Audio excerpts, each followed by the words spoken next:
Hello guys, how you all. ರೀಸೆಂಟಾಗಿ ನಾನು ಮೀಶೋ ಆ್ಯಪಿಂದ ಲರ್ನಿಂಗ್ ಬೋರ್ಡ್ ಬುಕ್ಸ್ ಪರ್ಚೇಸ್ ಮಾಡಿದ್ದೆ.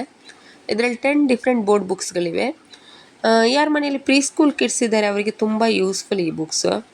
ನರ್ಸರಿ, LKG, UKGಗೆ ಹೋಗೋ ಮಕ್ಕಳಿಗೆ ಈ ಬುಕ್ಸು ಒಂಥರ ಅಟ್ರ್ಯಾಕ್ಟಿವ್. ಯಾಕೆಂದರೆ ಇದರಲ್ಲಿ ಪಿಕ್ಚರ್ಸ್ ತುಂಬ ಕ್ಲಿಯರ್ ಆಗಿದೆ. ಮಕ್ಕಳು ಈ ಪಿಕ್ಚರ್ಸ್ ನೋಡಿನೇ ಲರ್ನ್ ಮಾಡೋಕ್ಕೆ ಇಂಟ್ರೆಸ್ಟ್ ತೊಗೊಳ್ತಾರೆ. Like pet animals, wild animals, fruits, numbers, transports, birds, colours, vegetables, ಹಾಗೆ 10 ಡಿಫ್ರೆಂಟ್ ಬೋರ್ಡ್ ಬುಕ್ಸ್ ಇದು ನನ್ನೊಂದು ಚಿಕ್ಕ ಸಜೆಷನ್. ಯಾರಿಗೆ ಬೇಕು ಪರ್ಚೇಸ್ ಮಾಡ್ಬೋದು. ಇದು ಮೀಶೋ ಮಾತ್ರ ಅಲ್ಲ, ಫ್ಲಿಪ್ಕಾರ್ಟ್, ಅಮೆಝಾನಲ್ಲೆಲ್ಲ ಸಿಗುತ್ತೆ. ಬಟ್ ಮೀಶೋದಲ್ಲಿ ಸ್ವಲ್ಪ ಕಮ್ಮಿ ಪ್ರೈಸಲ್ಲಿ ಸಿಗುತ್ತೆ. ಇಂಟ್ರೆಸ್ಟ್ ಇದೆ ತೊಗೊಳ್ಬೋದು. Thank you all. Please follow ಮಾಡಿ ನನ್ನ ಚಾನೆಲನ್ನು.